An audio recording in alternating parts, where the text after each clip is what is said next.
Kasih karunia dan damai sejahtera Allah Bapa kita dan anaknya Tuhan Yesus Kristus menyertai saudara. Amin. Shalom saudaraku yang terkasih, di dalam nama Tuhan Yesus Kristus senang bisa menyapa saudara di tempat saudara berada hari ini. Dalam dimensi yang berbeda tetapi dalam dunia yang sama. Sebagai insan yang diciptakan untuk Tuhan, sebelum melakukan rangkaian aktivitas kita pada hari ini, marilah kita mengawalinya dengan mendengarkan firman Tuhan. Shalom, renungan kita pada pagi hari ini tertulis pada Markus 4 ayatnya yang 39. Beginilah bunyinya. Ia pun bangun, menghardik angin itu dan berkata kepada danau itu, "Diam, tenanglah." Lalu angin itu reda dan danau itu menjadi teduh sekali. Demikian firman Tuhan. Shalom.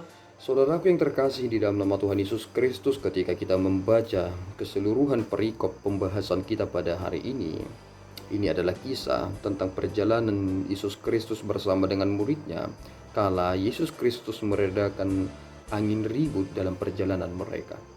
Mungkin dalam kacamata yang kita miliki, cara melihat kita tentang memahami teks ini, kita mungkin akan berkata, begitu bodohnya murid-murid ini. Mereka penuh dengan rasa takut mereka, dan mereka tidak sadar dan tidak mengerti bahwasanya Yesus itu adalah juru selamat. Dia memiliki kuasa untuk dapat meloloskan mereka. Mungkin kita akan berkata demikian, tetapi tidak mudah untuk menyimpulkan seperti yang saudara pikirkan itu, bahwasanya kita juga seperti itu. Dan sebenarnya itu adalah gambaran kita, bahwa meskipun Allah telah menyatakan dirinya kepada kita, tetapi terkadang kita juga tidak yakin bahwa Tuhan akan menyertai kita. Betapa lemahnya sebenarnya kepercayaan dan iman kita. Walaupun kita telah mendengarkan firman, kita baru pulang dari gereja, tetapi ketika ada masalah sedikit, mungkin saudara akan menjadi orang yang paling gegabah mengambil keputusan dan kesimpulan, dan itu semakin membuat saudara jauh dari kebahagiaan. Tetapi kita perlu memperhatikan mengapa Yesus Kristus bisa tidur di buritan di sebuah tilam dalam perahu itu. Ternyata angin ribut itu dapat mengganggu perjalanan, dan orang hanya menaruh perhatiannya dan khawatirnya dengan semua itu. Dan itu mengapa banyak orang yang tidak sampai kepada tujuan mereka. Mereka hanya mendengarkan apa kata orang, mereka hanya mendengarkan bisikan-bisikan, mereka hanya mendengarkan tentang kemungkinan-kemungkinan, praduga dan praduga. Semua hal kita pikirkan, dan kemudian kita melihat tujuan itu sebagai sesuatu hal yang kabur, dan akibatnya banyak orang yang berputar haluan dan kembali. Tetapi Yesus Kristus, dia tertidur dengan nyenyak. Mengapa kita tidak melihat bahwasanya ini adalah suatu keindahan, bahwasanya orang-orang yang fokus dengan tujuannya, mereka akan lebih tenang. Dan itulah sebenarnya buah dari iman itu. Kita yakin tentang apa yang kita kerjakan, dan kita tahu apa tujuannya, dan hal-hal yang ada di sekeliling kita tidak mempengaruhi kita. Dan kemudian kita melihat bahwasanya Yesus ketika ia dibangunkan, ia langsung menghardik angin itu dan berkata kepada danau itu, "Diam, tenanglah." Lalu angin itu reda, danau itu menjadi teduh sekali. Allah bisa melakukan semuanya. Dan kita juga perlu memikirkan apa yang pernah dikatakan oleh Sadrak, Mesak, dan Abednego. Tuhan bisa meloloskan kami dari perapian yang menyala-nyala ini.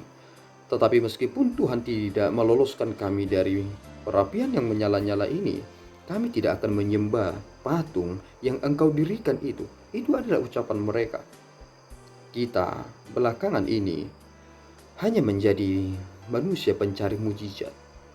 Ketika angin ribut terjadi, kita ingin seperti mewakili Yesus, ingin mencoba menghardik supaya angin ribut itu tiba-tiba berhenti. Dan ketika tiba-tiba angin ribut datang, mungkin saudara akan bertanya, bagaimana iman orang-orang yang berada di dalam perahu atau di dalam kapal itu? Sebenarnya itu bersifat natural, ketakutan itu bersifat natural, dan itu adalah alam. Tetapi yang memiliki kuasa tentang semua itu adalah Allah. Yang penting sekali kita pikirkan adalah betapa bahagianya jika aku bersama dengan Allah. Hidup matiku adalah suatu keuntungan ketika aku bersama-sama dengan Kristus.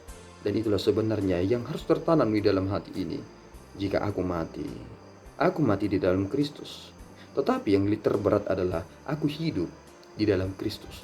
Karena mati itu sekali. Tetapi hidup berhari-hari, berbulan-bulan, bahkan berpuluh-puluh tahun, itu adalah yang sulit. Mari hidup di dalam Kristus, bersama-sama dengan Dia, dengan penuh keyakinan.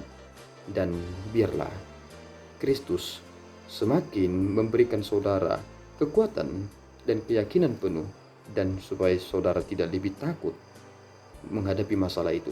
Tuhan kita lebih besar dari semua masalah saudara. Tuhan Yesus memberkati kita berdoa. Ya Tuhan, kami bersyukur atas berkat-Mu. Terima kasih atas firman-Mu. Engkau bersama dengan kami, Engkau menolong kami, Engkau membimbing kami Bapa. Dan kami adalah orang yang tidak tahu diri.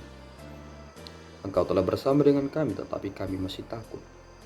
Ubah hati kami Tuhan, supaya penuh dengan cinta, supaya kami siap dengan segala kemungkinan, dan supaya apapun yang menjadi hal-hal yang kami hadapi di depan kami, itu tidak akan menghalangi kami kepada tujuan kami. Biarlah Tuhan Roh Kudus-Mu menuntun kami dan menolong kami, serta menghibur kami.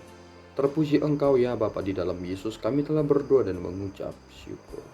Anugerah Tuhan kita Yesus Kristus, kasih setia Allah Bapa, dan persekutuan Roh Kudus menyertai saudara.